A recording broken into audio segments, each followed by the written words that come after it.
3, 2, 1. You got the ginger tip? We were driving home from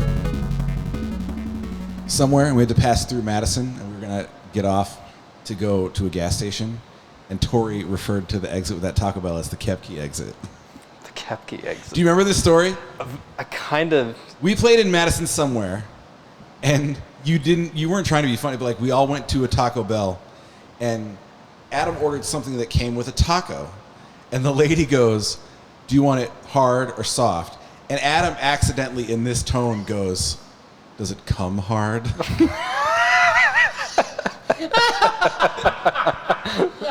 But because he's Adam and it's so like the rest of us are all behind him just laughing our asses off.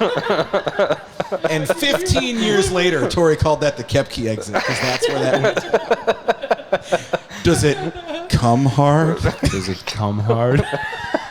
Not intentional. Oh, boy. Well, let's just do this because... Let's just dive into this piece. I watched it. I watched the whole thing. You watched the preseason game? No, the other thing. Oh, I watched it too. I don't know. Seems like all the same stuff he's been saying for a while. I don't know what we're talking about. All right. Aaron Rodgers did the Joe Rogan yeah. podcast I experience. saw And- the snippet Yeah. where it said he was on there. There were, I thought, as always, he said some good stuff. 80-20. The 20 this time felt like pretty rough. He was talking about the immunization process. Mm-hmm. First he talks about he didn't want to get vaccinated because he's allergic to a component of one of the mRNA. vaccines. Yep. And he did a ton of research because he's very specific about what goes in his body. And he always has been, for years and years, he's Yeah. always been like that. Now, side note, he's smoking a cigar the whole time. Right. He's very particular about what goes in his body. So he does all his research. He knows. So he went about this immunization process, and Joe Rogan goes, "And what was that?" And Aaron goes, "Well, they introduce small doses of the actual virus into your system over a prolonged period of time." And Joe goes, "Like with an injection?" And Rodgers goes, "No, it was oral." And Joe goes, "How?" And Aaron goes, "I don't know." And I'm just like, well, but Yeah, right. you just, Right. but you said. Right. And, Well- and my big thing is, I really like Aaron Rodgers. Yeah. I think he often gets a raw deal. I think he fucking lied when they asked if he was vaccinated, because the exact response when they said, "Are you vaccinated?" He didn't say, "I've been immunized." He said, "Yeah, I've been immunized." immunized, And right. then he started talking about people that aren't vaccinated and said, "And I don't judge those people," because he is those people. Right. He lied. And Well- I feel like he's creating a lot of problems for himself, as he did at the time, by not just going, "No, I'm Right. allergic to it." We have a friend in common. He did say that Much later. later. But the He other should have thing, said it right away. Right. And Well, even now, he should just go like, "Yeah, I lied, and I probably should have just not done that." Right, but one of the things is the timing in which he got asked. He was appealing with the NFL to have that be a way if you didn't Yes. want to take. So he probably shouldn't have said the word "yeah." Right. But him being immunized while trying to make sure it's legitimized with the NFL, he Mm-hmm. had to say that exactly because he was going through that appeals process at the Yes. But then he did not follow some of the league rules Oh, for right, with unvaccinated the- players. yeah. And I feel like how a lot of people feel like, you got to follow the rules, dude. Or you got to not follow the rules. But Yeah. you can't do this weird like middle ground as long as nobody knows. And then when they find out, you try to make it into this righteous stand, even though you're Right. just being kind of greasy. Well, And then Shannon Sharpe yeah. called him a prick. yeah. Shannon Sharpe's a dipshit too, but But my thing, even like Aaron Rodgers is being, I think, a little bit shitty right. in his tone to people like, you got vaccinated, you got it anyways. Right. And I'm sitting here going like, so did you. Right. So you did a thing to try not to get it that didn't work, as did everybody else. Right. I just feel like you and I have a friend in common, and I don't know if you, even if you know this, and I won't say his name because it's not real. He didn't get vaccinated because he had a health condition, Oh, I know. and yeah. his doctor told him not to. Right. And I have all the sympathy and in the world for that. Yep. Doesn't want to get hospitalized. Exactly. And We're getting- I just feel like Aaron Rodgers, it seems so obvious to me that like he created a lot of problems for himself by trying to not talk about it. Well, I will say perhaps we will give Dr. Darren a call next week. We should give him a heads up. Yes, because I think it'd be really interesting. It'd be good to have him on. Here's another thing to take some heat off of Aaron Rodgers and put a little bit on Shannon Sharpe. Skip. On today's episode of Undisputed, Shannon Sharpe starts talking about it, and in real time you can see him get so and just goes, Skip, he's a prick. And then he goes, the day he retires will be the best day of my career. Oh my God. But here's what's funny. Shannon said that? Yes. On TV, he called Aaron Rodgers a prick. Oh my God, I love that. But here's what's funny about that. And did you guys hear about the Aaron Donald incident? Yep. At the joint practice with the Bengals, wherein Aaron Donald found himself in possession of 2 Bengals helmets and in a ruckus started swinging them around and hitting people with them. Oh. There's a photo That's at the not time cool. of impact where you can see the helmet flatten out. Guess who thought that was so funny he laughed out loud about it? Shannon Sharpe. Shannon Sharpe, but thinks Aaron Rodgers is a prick, Skip. He's a prick. He's always been the one to stand behind Rodgers all the time. Well, he still says he's one of the greatest throwers of the football in the history of the football and the ball. But my thing is just like, certainly if Aaron Rodgers, and which I also thought was worth noting that on the podcast, he really did a lot to clarify that like, everybody on the team knew he wasn't vaccinated. Yep. Everybody in the organization, the NFL knew because he was appealing it like this narrative that he was endangering lives and that kind of thing. That's feels bullshit. A little bit Everybody mythical. knew. And I do agree, the rule that he had to wear a mask at press conferences was a silly rule based on the fact that all You're the behind reporters were glass. 30 feet away behind glass. But But it's also a silly rule that I can't drink a beer in the passenger seat, but I still follow the rule because it's the rule. Yeah, well, you can drink a beer in the... That's true. Maybe But I just thought it was funny that, like, Shannon Sharpe is this mad at Aaron Rodgers for talking about something that happened a year ago. Totally fine. And a couple days ago, thought he was laughing. He thought it was hilarious that Aaron Donald was beaning people in the head with swinging football helmets at a practice. And they're talking about how Aaron Rodgers just doesn't have good leadership skills, doesn't have the intangibles. And Aaron Donald is clubbing people over the head at a practice. It's like, what? Yeah. Should we start keeping a tally of how many people he's attacked? It's not good. It's not. Shannon Sharpe even said he's known for this move where he grabs you by the face mask and like pulls you forward and starts talking shit. Oh. And I'm just like, yes, he is maybe the best ever No, he's defensive not. player. No, he's not. Lawrence Taylor? It's probably LT, Reggie White, Derek Reggie Brooks. But yeah, there's he is talked about as though he could be the best. He's up. He'll be in the Hall of Fame, probably. Yes. But it's weird the way people pick when it comes to Aaron Rodgers, who I will say anytime I disagree with him that I disagree with him. But when it comes to Aaron Rodgers, it's about all his extracurricular off the field stuff. When it comes to Aaron Donald, like assaulting people a lot. It's like a big lot. asshole. Again, it was different type of cartoonish. asshole. He had a helmet in each hand, and he's just swinging them. And even Pat McAfee thought it was hilarious that anyone thought that Aaron Donald would get penalized for that. Because some people were saying, like, he should be suspended and fined. Because if he had a helmet on and he hit someone with it, he'd get fined. Yeah, he would. But if he rips one off someone else's head and then whaps you upside. And Shannon Sharpe thought that was hilarious. I don't know, Skip. It's a practice, Skip. But you know what, dude? I would not say any of this to Shannon Sharpe's face. Did No, you I see wouldn't that either. recent picture of him in the gym? God damn it. This is now the second podcast you've talked about Shannon Sharpe's body in. Yes, Dave. Yes, Hell, he's we're not all even a human aware. man. He's like, We are all aware. like if you saw a mannequin that looked like Shannon Sharpe, you'd be like, fuck you. All right, let me look this up quick. He's like 60. I'll flash up the picture on the Yeah. background of the podcast. Find a picture and then text it to Zim. He's roughly the age of our dads. Yeah. And he looks like a goddamn action figure. I mean, there's a lot here. I don't know which one you're referring to exactly, but Well, while Adam's looking at semi-nudes of Shannon Sharpe over there. Local news Ooh. today, Dang. where we talk about other things in society locally that have happened to us lately. Oh, so I'll start, and then you can both chime in because we've talked about this briefly before. But we went down to the Appleton Farmers Market. Delightful.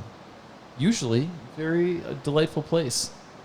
However, I will say, and this kind of goes back to the Woodman's challenges that I don't like, is that people don't understand or have awareness of others at all when they're at the farmer's market. So multiple times, you kind of got the general traffic, right? You go the one lane, you're going west, and the other way you're going eastbound. Yeah. Most people follow the stay on the right side. Stay on the right side. It's like road. a road. Let's just generally, can we all agree that that's the general flow? But then, people got to pull off. They've got to go see the vegetables or the shop, right? Let's make room there. Plenty of room for everybody.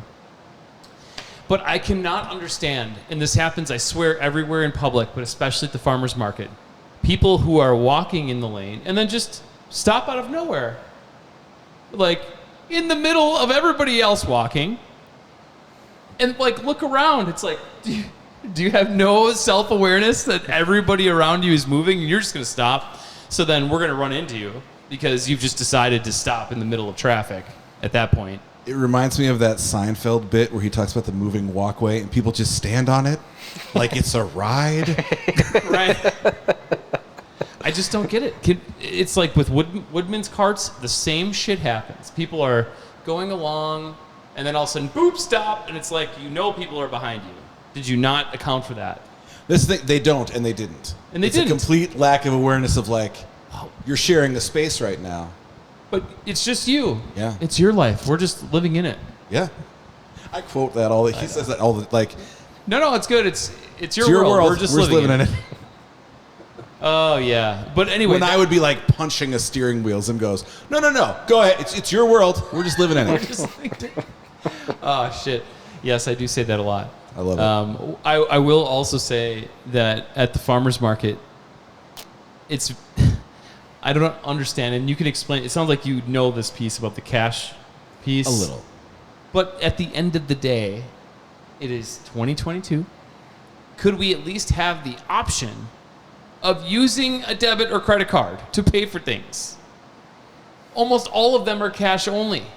Mm-hmm. And literally one of them had a laptop or an iPad stand that you would see them check out. Oh, sorry, we're only taking cash today. Wait a second.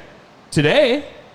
That means there are other days where you probably take card and cash. Maybe they're having a technical issue.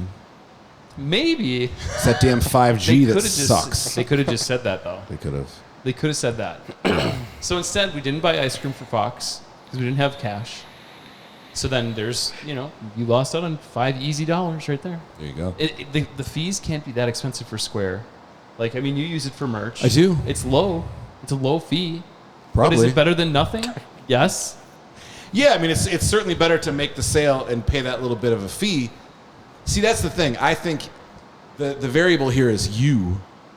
Because I think most people go oh, fine, here's cash. We had cash, but we just bought more stuff. Sure. So we're we also need this too. But the first vendor that we went to, I asked if he had a card, and he's like, yeah, we take card, of course. Yeah. I'm like, oh, okay, cool. So some are, and some aren't. Yeah. There could also be an element of under the table tax I'm sure situations. There's some tax skirting going on. Indeed. I'm sure that there is. There's probably some money laundering happening. I get it. Indeed. That's great. But you could also just be running a market legitimate zucchinis business and shit. and be able to take money from all avenues versus, cash only. Yeah. It just seems kind of silly to me. I agree. And if you do get charged from Square or whatever, Yeah. then just say, our cash price is this. Yeah. If you're using a card, it's this. Right. Like everywhere else does. Right. So, okay, I've now solved two of the issues. There you go. The last one left is skirting taxes. Local minute-wise, anything else to add?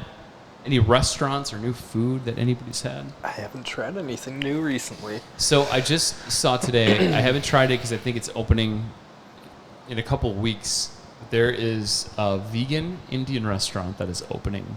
A women-owned vegan Indian restaurant that is opening.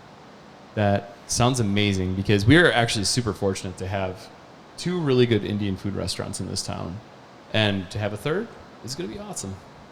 Have you ever eaten Indian food? I ate a lot of Indian. I lived in England for a couple years, and Indian food is really, really big there, as is Chinese food. But I could never really get into it. I always found Indian food to somehow be both spicy and bland, and I didn't understand it. But like, I should probably try it. I haven't even tried Indian food since I was. Sai Ram's really good. Yeah. Yeah, it's been like 15 years. Sai Ram, if you go to Sai Ram, it is so much food because it's like traditional style. Like everything that they have there is like a traditional family style setup. Okay. So it's a lot of food. Okay. But it's excellent. We could take a field trip someday, the 3 of us, and we could go eat Indian food. It would give us something to talk about. Yeah. We could get it to go and do the podcast while we eat Indian food. So that was one thing I was going to... Adam's mic is wireless, I think, so he could be on the toilet. It's not wireless. You might not see my feet for a few minutes. That was one thing I was thinking, because this is a pretty easy mobile setup. We could, with the blessing of restaurant owners, be like, hey, can we come in here? Or we could go to Jekyll's and interview with Ben right at the bar if we want. We do need to have the Ask a Bartender segment, which is tell us how to conduct yourself at a bar. It's not hard. It's not hard. I've got some stories. We've all got some stories. You were a radical. bartender. Where did you bartend? Well, I was a technically wasn't a bartender, but I worked at the cigar lounge for 8 years. The Cigar Lounge downtown. Oh, Yeah. I didn't know that. Yep. Yeah. And then I was a bartender at Applebees for 2 years. You know what's weird about Applebee's? You wouldn't think, but you probably know this to be true.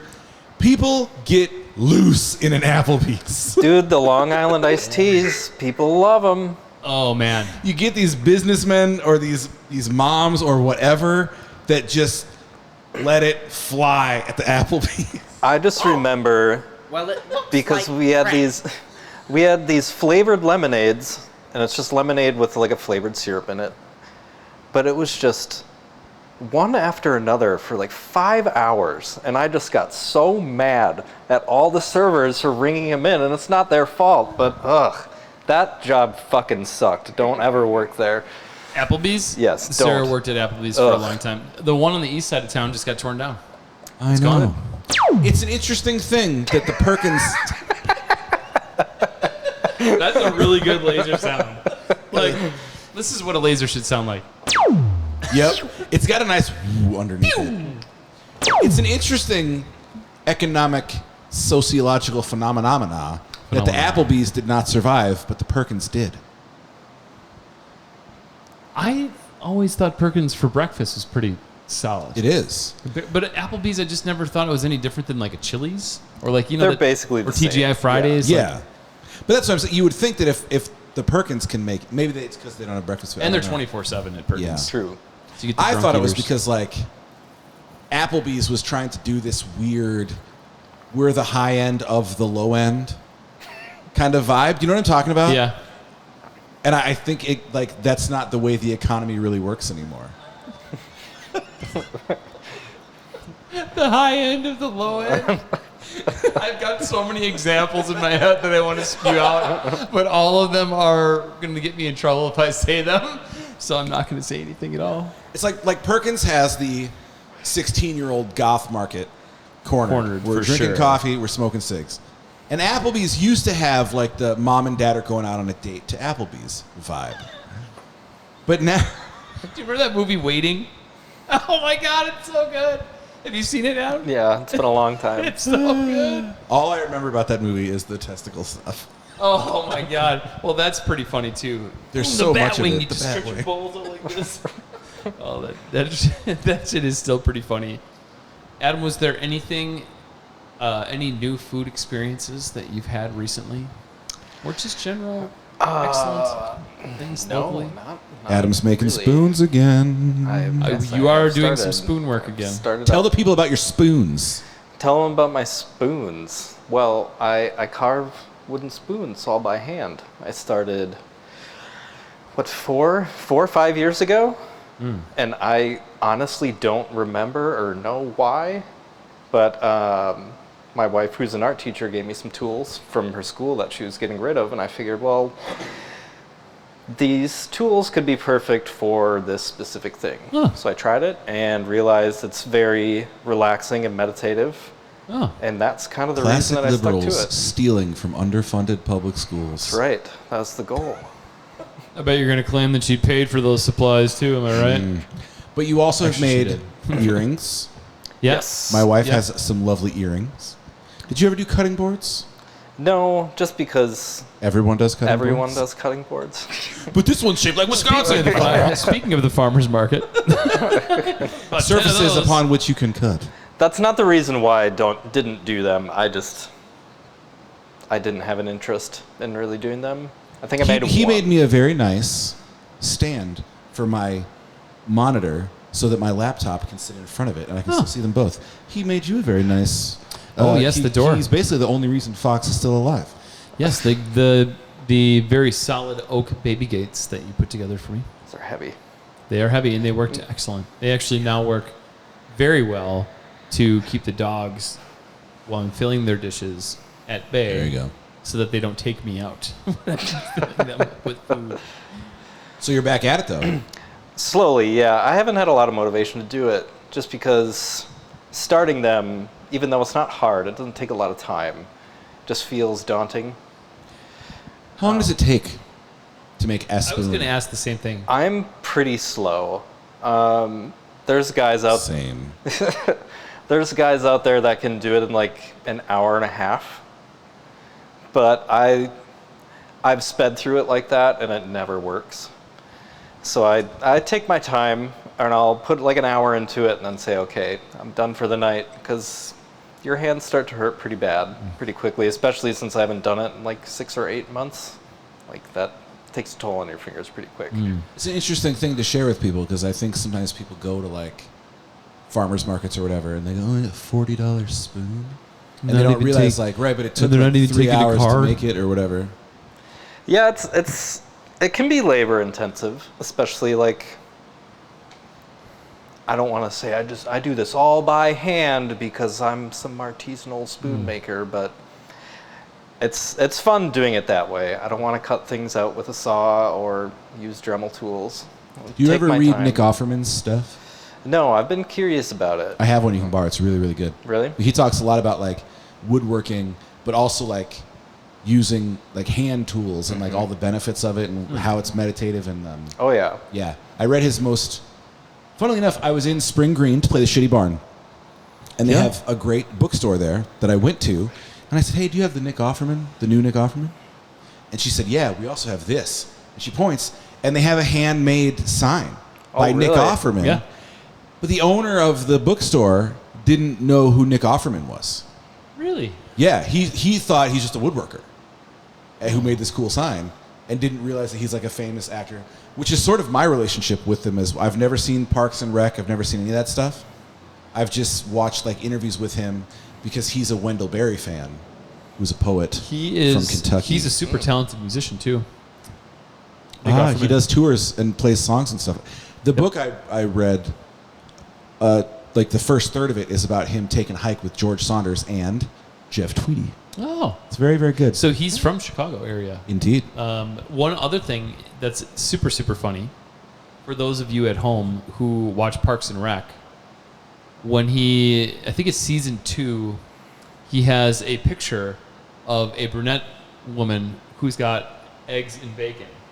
And his character, Ron Swanson, says something about to the effect of that his weakness is brunettes and breakfast food. Funny story, fast forward, that woman in that picture is Miles Nielsen's wife, Kelly. Oh. Really? Yeah. Wild. How crazy is that? Fairly crazy. So we were watching that, and I'm like, oh. I knew she like did modeling and stuff. So, but I'd and never Kelly heard had that. posted when Nick Offerman was doing that tour that he did where he does music and he does whatever, she had a picture with him. Nice. And Miles had posted something like, oh, I'm not the one who's known anywhere around here. My wife's the star, or something along those lines. But it's her in that picture, and it's hilarious. It's just in one episode, and it's her on the wall with just like It's so funny, but a very small world. But yeah, he's from the Chicago area, and his character Ron Swanson is one of the best written television characters of all time, in my opinion. Actually, one totally random shout out because to one of our favorite places in town, Fox River House, where we played last week or 2 weeks ago, and I went there and caught 2 bands on Saturday. Which bands? And they were good. They were good. Okay, which bands? It was Cousin Arthur, which is the Crow Brothers, and man, they got a lot going on. They do. Those Crows are in a lot of bands. They have a lot going on. And they're all good bands. Yeah, they're all good bands. Like the Wishbone Breakers are really good. Yeah, they were opening up. So Sam and Alex are in the Wishbone Breakers, and then after that. But what I wanted to say was they've made some, in the last couple of years, they've slowly made some changes to make it a better music experience. And I think the biggest thing that they did was they finally started taking it serious to bring in a sound company to do the shows. Whereas when we first started, it was like we had to bring a PA. We had to manage the whole thing. And I think it gives... They own that PA. They do own that? Fox River House says. Oh, well, that's good because... But it's definitely an upgrade, and it's definitely allowing them to have more different types of music versus a quieter acoustic-y thing, which is easier to do in a mix in that environment, whereas like a loud rock thing doesn't always work, but now it works much better with a full PA. So shout out to them for dedicating that and then creating a little bit more space. I just feel like it's a much better overall sounding venue than it was in the past. Agreed. Well, anything else? Oh, here's just a random question that I was thinking about the other day after somebody did not use their blinker at all, which then ended up cutting off and almost causing an accident while Fox was in the car with me. Do we think that maybe at a certain, let's just say at a certain age, maybe a written test refresher may be in order? I think they know. They just don't do it. I think they don't want to deal with the social and political fallout. They did a whole South Park episode about trying to take driver's licenses away from older folks. I'm not saying take it away. I'm just saying maybe a refresher of the written examination. So just to clear up things like who has the right of way at a 4-way stop, which now apparently seems very confusing to people. I don't even think it's an age thing. I think every 10 years, everybody... I shouldn't say age. Yeah, I wouldn't be opposed to like every 10 years when you renew your driver's license, you take the written test again. You take a written test. It's easy. Just take it. Just reminder. Even let people cheat. That is you the can right Google way. stuff if you want to. I don't care. We just want to make sure that you've refreshed. Maybe puts a couple of refresher ideas back in the mix, because holy fuck, how can we just still not understand how a 4-way stop works? Like, it's a special kind of rage when someone does dangerous shit when your kid's in the car, isn't it? Oh my god! Like, and it's funny because when we had our show on Wednesday and Fox was kind of playing or whatever, and I dropped an F-bomb, and Sarah's like, Fox is right there. And I wanted to say, and I totally forgot. I'm like, well, it's not the first time he's heard me, because it was like the day before when this situation happened where this person almost caused an accident because they were not using their blinker, didn't see me at all, and then almost caused an accident. And it's like, oh my God, like, if you would have had just the awareness of using a blinker, then the other guy would have known that you were trying to change the lane. Anyway.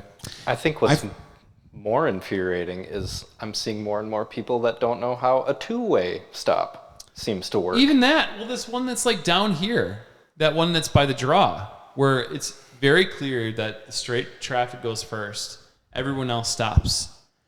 So it's unbelievable that people just cannot, like, oh, no, you go. No, you go. That's not how it works, people. There's actually a structure of how this is supposed to work. But a written test might solidify people to remember how the fuck to handle regular driving situations. But then, I wonder, though, because, like, there's not a living human that doesn't know you're not supposed to be on your phone while you're driving. But you see that a stunning... We were driving to the show on Saturday, and I'm on the highway, and we're passing people doing 80, staring at their phone, swerving all over and I'm just like, someone told you not to do that, and you said, why? And they said, because you could kill yourself, you could destroy your vehicle, or you could kill somebody else, and you went, yeah, but why else, though?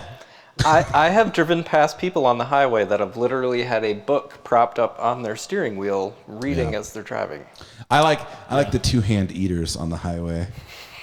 Oh yeah. Like, well, at least the having a two-hand salad eaters in the car. At least the two-hand eaters are looking forward. That's true. Yeah. So, well, and the other thing about the cell phone piece is almost every single stereo in a somewhat modern car has Bluetooth. I said that. And if you have Bluetooth, if you have an iPhone, you can talk to text. You don't even need to fucking touch it. I said that, and I used you as an example. I said I get text messages from Zim all the time when he's driving home from the show, and I know he's doing the talk to text thing. Like, you can text all you want in the car. We have all this science and technology to make it safe, and you just don't give a shit about anybody. Anything else exciting? Laura Jane Grace likes our band. Laura Jane Grace likes our band. That's pretty awesome. I've been thinking about that a lot. That's pretty cool. It's pretty good. What was the nicest thing that she said about us? And again, I was in shock at the time, but hurt my shoulder padding. I'm pretty sure she said that it sounded like shockingly good. So it just sounded really, really good. Oh. And then her guitar tech went out of his way to compliment Gracie. Oh, awesome. Yeah. Said he's very good. He must certainly be the best drummer that's ever been in this band. For sure. Well, anyway, how about we wrap on that? I was going to ask if you guys have ever seen anything about the stairs that are just in the middle of the woods. All over the world, people will find just these stairs all on their own 30, 40 miles out into the woods. There's crazy stories about, there was one from a forestry worker in the Philippines who was out, found these stairs, walked up to the top because he was, someone had lost their dog out there, so he was saying, well, maybe I'll get a better view of the land. Came back down, went back to the forestry station, and 5 years had passed. Woo, and they said, cool. You've been fired because you stopped showing up for your job. And it's 5 years later. Cool. Is there a documentary for that? There is. So there's a podcast called And That's Why We Drink. It's two women that do true crime and paranormal stuff. And I just listened to the one about that. So along those same lines, Bill Gracely and I were talking about this on the way back from, we played the law office that 4 or 5 years ago. That there's this ongoing like kidnappings and disappearances that happen in national parks. It's like a huge thing, and it happens they're not finding like any remnants of any of these people. Mm-hmm. There's a couple of documentaries about it, but there's police reports, there's witness, like people they were right behind me not long ago, and they're just missing and have never turned back up. No sign of them whatsoever. Yellowstone is like the one where supposedly aren't there like a lot of regular amount of disclaimers at national parks though that say like, hey, you come in here, you're on your own. Like it's the wilderness. Right. Well, absolutely. And there's some of that, but some of these people are disappearing where they're searching and they're not finding like any remnants. Like if it was a bear attack, there would be remnants. If there was an attack, like a snake, somebody dies of a poisonous snake, but like these people are just gone. What is the theory? So there's one theory that I've heard is that there are the protected lands of the national parks happen to be in areas where there's very unusual phenomenon that the government wanted to make sure is off of public hands so that they could study and own it. And a lot of these national parks have been studied, and they've been mapped out, but there's some supposed anomalies within. So UAP activity happens over like a lot of these national parks. There's rumors that there are similar to that Skinwalker Ranch. Yep. There's a lot of those types of things that are happening there where like unexplained phenomena that are attributed in these national parks. And there's tie-ins to potential abductions and things of that nature. I really think we need a weekly segment called like Uncle Zim's Alien Cellar or something. Because here's my question, and we can save it for next week if you want to. Aliens have been getting credit for abducting humans for hundreds of years. How much more could there be to know about the inside of our butts? Well, here's the thing. How much more stuff could they jam up there? Well, I mean, we all saw South Park and how it worked for Cartman early on. Yeah, satellite dish But up I there. think the one thing. So there's two parts of this. I'm sure that in some way, shape, or form, assuming that there is aliens that are out there trying to explore the universe, just like we are, we would do the exact same thing if we landed on Mars and all of a sudden there's these beings of whatever. We would probably Agreed. test them and do that. But would we do it for 100 years? Like, we don't still do that to cows because we understand how cows work. I mean, we might if they're looking at our technology of how our body works and trying to figure out how different parts of our bodies work and how that apply. I mean, we're still figuring out things about the way our brains work and what's consciousness and all these things. And we've been studying it on each other for a long, long time. Sure. So the other piece of that is too is this abduction phenomena has been used by the government to put distrust specifically of the people who are claiming that they are. So Mirage Men, which you should definitely watch if you haven't, is a documentary specifically about these operations that were targeting people in the UAP or UFO community who are saying they got abducted and purposely fucking with them to discredit them. Like drugging and simulating people getting abducted by aliens was things they would set up to make people believe these things, to make them look fucking crazy, to discredit them as a whole. So, but you never know. I happen to think that aliens are probably, if they've mastered the technology and the physics, they've probably mastered the ability to not kill each other over shit, like we have not yet mastered on this planet. And they're probably way ahead of us in so many other ways, just mentally and in awareness wise, that we're just sort of a bunch of idiots. That's the kind of the way I look at But it. that kind of lends itself to the theory that, like, an alien, I've heard this theory that they are so advanced that, like, yeah, they're probably pacifists, but also they're so advanced that by comparison, them killing us would be like you killing a mosquito. Right. Because it was being a bother to you. Well, the So one they thing, could indeed do us harm, but it wouldn't be out of, like, malice. they could.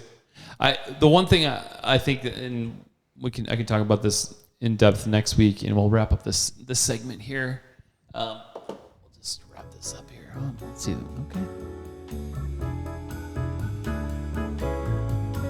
Yeah, that's very nice, isn't it? Okay. Got the ginger stick light going on. So finally, to wrap it up, they've got to be so much more advanced than us that this whole narrative of UAPs, well, they're a national security threat.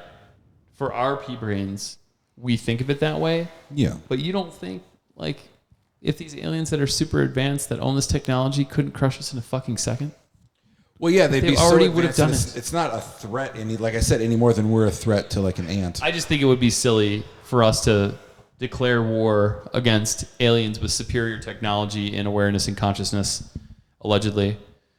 It would be fucking silly. They would obviously crush us with whatever laser beam, physics technology, quantum laser beams, whatever. It's just kind of funny. Like, we put it in this, like, box of how we live.